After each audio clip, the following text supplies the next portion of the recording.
अस्सलाम वालेकुम नाज़रीन, इस वक्त मैं मौजूद हूँ डीआईजी ट्रैफिक कराची के ऑफिस में और यहाँ मेरे साथ मौजूद हैं डीआईजी ट्रैफिक कराची सैयद पीर मोहम्मद शाह। अस्सलाम वालेकुम सर। वालेकुम अस्सलाम। Sir, first of all, thank you for your valuable time. Sir, in the first, I want to ask about what is your main role and what is your responsibilities as DIG Traffic Karachi? देखिए, मेरा सबसे जो अहम काम है वो roads पर जो ट्रैफिक चल रही है उसकी रेगुलेशन, उसमें लोगों को सहूलत मैसर करवाना और साथ साथ जो लोग वायलेशंस करते हैं उनके खिलाफ जो है कानूनी कार्रवाई करना, वायलेशन टिकट्स इशू करना। इसके अलावा फिर मेरी अपनी मैन पावर है, ह्यूमन रिसोर्स मैनेजमेंट करना, उनके वेलफेयर को लुक आफ्टर करना। सो मल्टीफेरियस काम होते हैं डीआईजी के। So this is how we work. Sir, DIG traffic Karachi बनने के बाद आपने ये जो कराची का जो ट्रैफिक सिस्टम है इसके अंदर क्या मतलब वो प्रॉब्लम देखी हैं और अभी जो प्रॉब्लम्स आप लोग सॉल्व कर रहे हैं उसके अंदर आप लोगों को क्या चैलेंज है सर? देखिए, ये ट्रैफ़िक जो था काफ़ी चैलेंजिंग टास्क था। इसको पहले स्टडी किया, जिससे मुझे ये पता लगा कि जितना बड़ा ये मसला है, उसको जिस तरीके से सॉल्व किया जा रहा है, वो इसका हल कभी नहीं निकाल सकते। क्योंकि अगर हम मैन्युअली इतनी लाखों गाड़ियों को, जो 70-80 लाख गाड़ियाँ रोड पे चल रही हैं, तो उनको अगर हम 5,000 लोगों के ज़रिए मैनेज करना शुरू करें, तो ये नेक्स्ट टू इम्पॉसिबल काम है। हाँ, अलबत्ता इसका सॉल्यूशन था, वो नफरी के बढ़ाने में नहीं है, वो स्मार्ट पुलिसिंग में है, वो फेसलेस ई टिकट सिस्टम के अंदर है, वो कैमरास को उन जगहों पर नस्ब करने से है जहाँ पर उनकी ज़रूरत है, वो ट्रैफिक सिग्नल्स को दोबारा से इस शहर कराची में लाने से है और उन ट्रैफिक सिग्नल्स को इंटेलिजेंट लूप के ज़रिए एक दूसरे के साथ कनेक्ट करने के ज़रिए है। तो हम इन सब तमाम चीज़ों पर काम कर रहे हैं और साथ-साथ जो फ़ाइन्स हैं हमारे, उनकी जो है ना अमाउंट है, उसमें हमने काफ़ी हद तक तजावीज़ दी हैं बढ़ाने के लिए। इसके साथ फिर जो ड्राइविंग लाइसेंस का इजरा है, उसको भी हमने कंपल्सरी कर दिया है कि पहले आपका मिनिमम 30 घंटे का कोर्स किया हुआ हो, जहाँ पर आप ट्रैफिक के हवाले से अपने आप को एजुकेट कर रहे हों और थ्योरी, फिर सिमुलेशन और फिर प्रैक्टिकल के बाद जब आपको सर्टिफिकेट मिलेगा कि ये जो एप्लीकेंट है, he is educated enough and skilled enough to get a license, तो उसके बाद ही वो सरकारी इदारों में, ड्राइविंग लाइसेंस ब्रांचेस में अपने सबमिट कर सकेगा दरख्वास्त लाइसेंस बनवाने के लिए। तो ये सारा एक होलसम पैकेज है, जिसमें फिर बड़ी गाड़ियों की अगर हम बात करें, तो बड़ी गाड़ियों की हमने उम्र मुकर्रर की है। यहाँ पर 70 की दिहाइयों की गाड़ियाँ भी चल रही हैं कराची शहर में। तकरीबन 20-25 हज़ार गाड़ियाँ हैं, जो बड़ी गाड़ियाँ कराची में चल रही हैं, जो पोर्ट से उठाकर पोर्ट तक सामान को ले जाती हैं या पोर्ट से वेयरहाउस पर लेकर आती हैं। इसके अलावा टैंकर्स हैं 5,000 के करीब, 5,500, फिर डंपर्स हैं।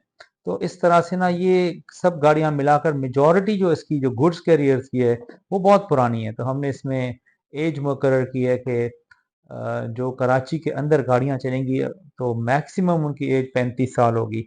कोई अगर गाड़ी 1990 मॉडल से पुरानी है, तो इसका मतलब है कि it is unworthy, unfit to ply on the road. तो इस तरह की ना काफ़ी सारी चीज़ें हम पैकेज में लेकर आ रहे हैं। सर, कराची एक इंटरनेशनल सिटी है। अभी आपने बात की कि चालान वगैरह और ये जो आपने लाइसेंस की बात की। सर, ये एक जो इंटरनेशनल सिटी है इसके जो ये लॉज हैं और ये जो ट्रैफिक पुलिस के जो जितने भी कवानीन है ये इंटरनेशनल क्यों नहीं हो रहे हैं? कराची के अंदर अगर हम देखें सिग्नल लाइट्स वहाँ बहुत से शहरों पर तो वो है ही नहीं। कुछ जगह ऐसी हैं जहाँ पर हैं तो वो चल नहीं रही हैं और सर मेन चीज़ होती है ज़ेब्रा क्रॉसिंग। तो सर ट्रैफिक पुलिस इन चीज़ों के लिए क्या इनिशिएटिव ले रही है? देखिए, असल में ना ये आम शहरियों को पता नहीं है कि ये जो चीज़ है ये हमारे जो स्कोप है ड्यूटी के उसमें आती नहीं है। इसके लिए एक अलग इदारा है केडीए के अंदर, जिसे हम कहते हैं ट्रैफिक इंजीनियरिंग ब्यूरो, जिसका काम है ट्रैफिक के सिग्नल्स को नया लगाना, पुरानों को ठीक करना और रोड फर्नीचर उसको इंश्योर करना, ज़ीब्रा क्रॉसिंग्स, इसमें कैट्स आइज़ और इसमें लेन मार्किंग्स, इसके अंदर जो है आपकी स्पीड लिमिट बोर्ड्स और बाकी नो पार्किंग जोन्स, ये सारा काम उन्होंने करना है। लेकिन अनफॉर्चुनेटली काफ़ी सालों से, बल्कि दसियों सालों से ये एक इदारा बिल्कुल एक मरा हुआ घोड़ा है, जिसको हर कोई जगाने की कोशिश तो करता है, लेकिन मौत के बाद ज़िंदगी तो सिर्फ़ अल्लाह ही दे सकता है। बेशक। तो इसको भी हमने हाइलाइट किया है प्रॉपर फोरम्स के ऊपर, और हमें बड़ी उम्मीद है कि इसको प्रॉपर एक जिद्दत के साथ, जिस तरह ट्रैफिक पुलिस अपने अंदर जिद्दत ला रही है और टेक्नोलॉजी को इम्बाइब करके और एक फेसलेस किस्म का एनवायरनमेंट बनाएगी, तो ये वो मुमकिन नहीं है until and unless traffic engineering bureau वो भी उसी जिद्दत के साथ अपने अंदर तब्दीली लेकर आए, और फिर हम मिलकर दोनों इस कराची की जो शक्ल है, जो इसका जो फेस है, उसको यकसर हम तब्दील कर सकते हैं, जो कि मुझे उम्मीद है, क्योंकि इसमें हमारे जो चीफ एग्जीक्यूटिव हैं और हमारे जो इदारे हैं वो काफ़ी इंटरेस्टेड हैं, उनका पूरा इसके पीछे बैकअप है, और they really want to change the traffic system in Karachi. तो इंशाल्लाह ताला आप कुछ ही महीनों के अंदर इसके अंदर भी बदलाव देखेंगे। सर बदलाव वैसे भी देखने को मिल रहा है और जो कराची के शहरी हैं वो अप्रिशिएट कर रहे हैं ट्रैफिक पुलिस के इस काम को, लेकिन सर कहीं ना शिकायत भी आ रही है और वो इस चीज़ पे आ रही है जो ये आपने एक बड़ा इकदाम लिया है चिंगशी रिक्शा को रोकने पे, और जो हैवी व्हीकल्स हैं उनको आपने शहर से बाहर किया, तो इनके ऊपर भी शिकायत आ रही है। तो सर ये आपने इकदाम क्यों लिए और उनसे अभी क्या फ़र्क पड़ रहा है शहर में? देखें, दो किस्म के मसले हैं ट्रैफिक के। एक तो है कंजेशन, कि लोग फंस जाते हैं और काफ़ी देर लग जाती है उनको जगहों से। तो उसके लिए आपको आइडेंटिफाई करना पड़ता है बॉटल नेक्स को, कि वो क्यों फंस रहे हैं। दूसरा मसला है एक्सीडेंट्स का, वो है ओवर स्पीडिंग एंड ओवरलोडिंग की वजह से, या वन वे की तोड़ने की वजह से, या पेडेस्ट्रियन ब्रिजेस के ना होने की वजह से। तो इन चीज़ों को अलग अलग हम एड्रेस कर रहे हैं। जो आपका क्वेश्चन है वो पहले पार्ट का है, यानी कि वो कंजेशन से कंजेस्शन रिलेटेड है। तो ये जो चिंची रक्शे हैं, एक तो इनकी बड़ी भरमार हो गई है, और फिर वो मेन रोड्स के ऊपर जो कि सिग्नल फ्री रोड्स हैं, वहाँ पर चौकों के ऊपर ये कबूतरों की तरह ये जमा हो जाते हैं, और फिर जो है ट्रैफिक में कंजेशन का बायस बनते हैं। एक तो ये हैं इलीगल बेसिकली, ये जो है ना रूट पर नहीं चल सकते क्योंकि इनको रूट परमिट नहीं है। लेकिन बहरहाल एक रोजगार वो कर रहे हैं, गरीब लोग हैं, हम उनके रोजगार के भी खिलाफ नहीं है। तो हमारे जो ये इकदाम है, 11 रोडों से हमने इनको पाबंद किया है कि वो वहाँ ना चलें। तो कराची में 11 रोड्स तो नहीं है, यहाँ तो सैकड़ों रोड्स हैं। तो वो जो लिंक रोड्स हैं, वो जो छोटी आबादियाँ हैं, उनको सर्व करें, उनकी खिदमत करें, बजाय ये कि उन रोड्स के ऊपर जहाँ पर बड़ी बसें भी चल रही हैं, जहाँ पर ऑल्टरनेट मीन्स ऑफ ट्रांसपोर्टेशन मौजूद हैं, वहाँ से हमने इनको as a matter of policy हटाया है। और इंशाल्लाह ताला हम मज़ीद भी चंद रोड्स आइडेंटिफाई कर रहे हैं जो शाहराहें हैं, जैसे शाहराह औरंगी है, या बोर्ड ऑफिस से लेकर टावर तक, टी से होता हुआ गुरु मंदिर, और फिर नुमाइश, और आगे टावर, ये रूट है। इस तरह दो चार रूट्स और हम ऐड कर रहे हैं कि जिसमें हम चिंचियों को अलाउ नहीं करेंगे, बाकी वो पूरा कराची है, अपना रोजगार करें। उनको शिकायत अगर है तो वो अपने रूट को ठीक करें, और बाकी रोडों पे जहाँ वो चल रहे हैं उनके लिए भी यही तंबीह है कि वो बिल्कुल अपना सर्विस दें, अपना रोजगार करें, लेकिन जो है ना वो पार्किंग लॉट्स में कन्वर्ट नहीं कर सकते मेन सड़कों को। एक ही जगह पर वो खड़े हो जाएं और फिर पीछे से जो ट्रैफिक आ रही है उसके जैम होने का सबब बने, तो ये चीज़ें फिर भी उन रोड्स पे भी अलाउड नहीं होंगी। सर अभी आपने बात की कंजेस्शन के ऊपर, सर अगर हम चिंची रक्षा हटा दें और ये मोटर बाइक्स वगैरह भी हटा दें, सर उसके अलावा एक जो मेन कोज जो एक आम शहरी को भी लगता है वो ये है कि जो हम फुटपाथ के ऊपर कार्ट्स वगैरह देखते हैं, स्पेशली जो ओल्ड सिटीज एरियाज हैं, सदर देख लें या आप नागन की तरफ चले जाएं, कहीं भी हम देखें तो फुटपाथ वगैरह घेरे हुई हैं सर, कार्ट्स हर जगह लगे हुए हैं। तो सर ये काम किसका है, ये काम कौन करेगा और ये काम क्यों नहीं हो रहा बेसिकली इसमें तो फिर हमारे मुख्तलिफ इदारे आ जाते हैं, जिसमें हमारे एंटी इंक्रोचमेंट है, इसमें केएमसी हैं, कहीं कहीं टीएमसी इन्वॉल्व हैं, कहीं कैंटोनमेंट बोर्ड्स हैं। बेसिकली ना कराची का ट्रैफिक जो है उसमें इतने इदारे इन्वॉल्व होते हैं कि शायद फेस पर हम हैं, और हम ज़्यादा लोगों को है? कि नाम ट्रैफिक पुलिस का ही हाँ, आता है। गुस्से का सबब बन जाते हैं हम। तो ऐसा है नहीं बेसिकली, लेकिन हाँ ये ज़रूर हुआ है कि इस वक्त चूंकि हमारे चीफ मिनिस्टर सिंध ने इसका बड़ा सीरियस नोटिस लिया है, तो हर इदारा जो है ऑन टोज है। तो हम जब भी कोई भी किसी भी जगह पर एंटी इंक्रोचमेंट की रिक्वेस्ट करते हैं, क्योंकि रिक्वेस्ट हम मूव करते हैं और एक्शन फिर एंटी इंक्रोचमेंट वाले लेते हैं, लेकिन उसका लीडर जो होता है ना वो डिस्ट्रिक्ट का डीसी होता है। वो प्रोग्राम इशू करते हैं और फिर एसएसपी जो ऑपरेशंस के, हमारे ट्रैफिक के, एंटी इंक्रोचमेंट वाले, केएमसी वाले, फिर ये सब मिलकर एक एक्सरसाइज करते हैं। तो इस तरह के ना एक्शंस हो रहे हैं और हमें तो उम्मीद है कि इस तरह के एक्शंस जो है वो परमानेंट बेसिस पर हों, या सरकार उनको ऐसे ग्राउंड्स दे जहाँ पर ये अपनी रेहड़ियाँ ले जाएं, वहाँ पर रोजगार करें, लोगों को पता हो, जैसे संडे मार्केट लगता है इस तरह से, इस तरह की जगहें हों जहाँ पे फ्रूट है या और किस्म की जो भी रेहड़ियाँ लग रही हैं सब्जियों की, वो वहाँ पर लगाएं और लोग वहाँ सस्ते दामों खरीद सकें। सर एक चीज़ और है, वो है जो आपने रिसेंटली आपने एग्जाम में लिया था चार्ज पार्किंग के ऊपर। तो सर चार्ज पार्किंग अभी दोबारा शायद शहर में आ गई है, हम लोग जाते हैं, आम शहरी हम लोग जाते हैं तो पार्किंग दोबारा से चार्ज की जा रही है। सर चार्ज पार्किंग पे आपने कदम उठाया था, उसके बाद दोबारा ये हो गई है। और सर एक मेन चीज़ ये भी है कि अगर चार्ज पार्किंग खत्म हो रही है तो अगर हम अपनी गाड़ियाँ वहाँ खड़ी कर रहे हैं तो लिफ्टर्स आते हैं और गाड़ियाँ उठा के ले जाते हैं, तो एक आम शहरी ये बोलता है कि मैं 50 रुपये देना ना गवारा समझूंगा, जबकि अगर ये लिफ्टर आके गाड़ी उठा लेगा तो उसको 700 800 देने होंगे। तो सर इसके ऊपर आप क्या कहेंगे? देखिए, चार्ज पार्किंग एज सच खत्म नहीं हुई है, लेकिन चार्ज पार्किंग वाले एक लाइन के अंदर उनको गाड़ियां खड़ी करनी है, वो 2 से 3 लाइनों में फाइल्स में खड़ी कर देते हैं। तो इस तरह के जो चार्ज पार्किंग वाले ठेकेदार हैं उनके ऊपर हमने एफआईआर्स की हैं, उनको जेलों में भेजा है, उनके कॉन्ट्रैक्ट्स कैंसिल करवाए हैं। और ला मौला अगर मैं या आप जाते हैं कॉन्ट्रैक्टर को आप पैसे दे देते हैं, वो जाके आपकी गाड़ी सेकंड या थर्ड रो में खड़ी करेगा, तो पुलिस आके उठा के ले जाती है। तो वो फिर यही कहता होगा कि यार मैंने उसको अलग पार्किंग के पैसे दिए, अब मैंने अलग पैसे देने हैं। तो आवाम के लिए भी ये ज़रूरी है समझना कि जहाँ पे भी ये चार्ज पार्किंग हम नहीं करते, ये भी सरकार ही करती है। और ये अच्छी चीज़ है, मतलब एक गाड़ी अगर आपकी सेफ है तो 20 रुपए या 30 रुपए बहुत ज़्यादा पैसे माने नहीं रखते, या 40 रुपए।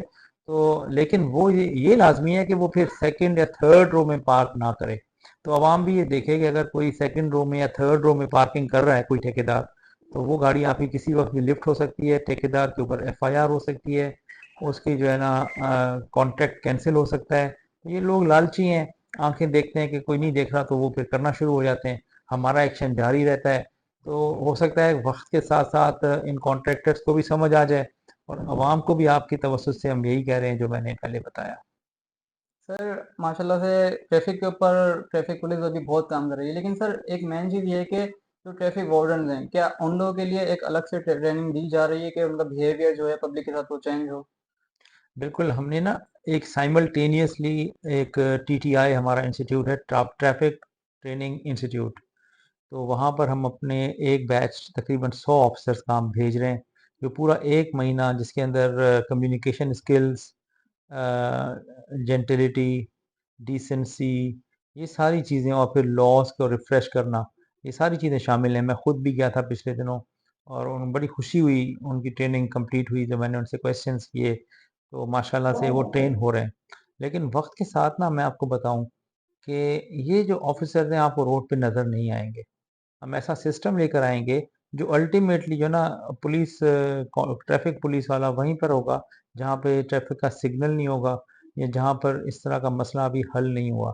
जैसे जैसे टेक्नोलॉजी आती जाएगी वैसे वैसे जो है ना ये पुलिस वाले निकलते जाएंगे। सबसे पहले वो इन्फोर्समेंट से माइनस होंगे, यानी कि टिकट इशू करने वाले जो काम से, जिससे आवाम भी बड़ी तंग है। तो वो खुदकार निज़ाम होगा, लोगों के घरों में ट्रैफिक के जो हैं टिकट्स जाया करेंगे। फिर आहिस्ता-आहिस्ता जहाँ हम सिग्नल्स लगाते जाएँगे, जैसे मैंने कहा कि ट्रैफिक इंजीनियरिंग ब्यूरो रिवाइटलाइज़ हो रहा है, तो आखिर वो होगा। और जब वो जहाँ पर सिग्नल्स लग जाएँगे और वो ऑटोमेटेड होंगे, इंटेलिजेंट होंगे, एआई बेस्ड होंगे, गाड़ियों को गिन रहे होंगे, फिर खुद ही लाल, पीले और नीले अपना एम्बर हो रहे होंगे, ग्रीन। तो फिर जो है ना हमें उन ऑफिसर्स की जो रोड पर आपको नज़र आ रहे हैं, उनकी भी ज़रूरत नहीं होगी। Sir recently I watch one of your videos in which you said के 3,000 कैमरे शहर के अंदर लगेंगे, तो सर वो 3,000 कैमरे इतने बड़े शहर के अंदर पूरे होंगे? बहुत कम है। मैं बिल्कुल आपसे इत्तेफ़ाक करता हूँ, लेकिन बात ये है, देखिए ना, एक गाड़ी है, वो सिर्फ़ एक रूट पे तो नहीं चल रही होगी ना। अगर वो नाज़िमाबाद में कैमरा नहीं है और वो जो है गुलशन में है, तो वो गाड़ी जब गुलशन पे गलत चलेगी या हेलमेट नहीं पहनेगा, तो वो पकड़ा तो वो भी जाएगा। तो अगर हम इन 3,000 कैमरों को फ़ाल कर दें ना, तो आप समझें कि इस वक्त कराची के अंदर हम सिर्फ 4000 चालान कर रहे हैं, बड़ी जान लगाने के बाद भी। हर बंदे को 10 मिनट लगते हैं एक चालान इशू करने में। तो ये कैमरे जो है ना, एक एक सेकंड में एक चालान कर सकती हैं। खुद ये ऑटोमेटिक हाँ, ये तो है ही, खुद कार एआई बेस्ड है।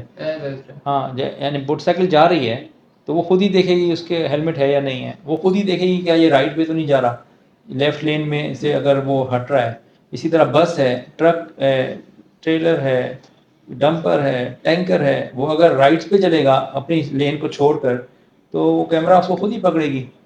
तो वो उनको हम खुद कार जो टिकटिंग सिस्टम है उसके तहत उनको जाएगा सबको जो है ना टिकट जाएगा। तो ये ठीक तो हो जाएंगे, क्योंकि देखें ना, एक गाड़ी ज़रूरी तो नहीं है कि 3000 कैमरों के अलावा चल रही हो और वहाँ आ ही ना रही हो।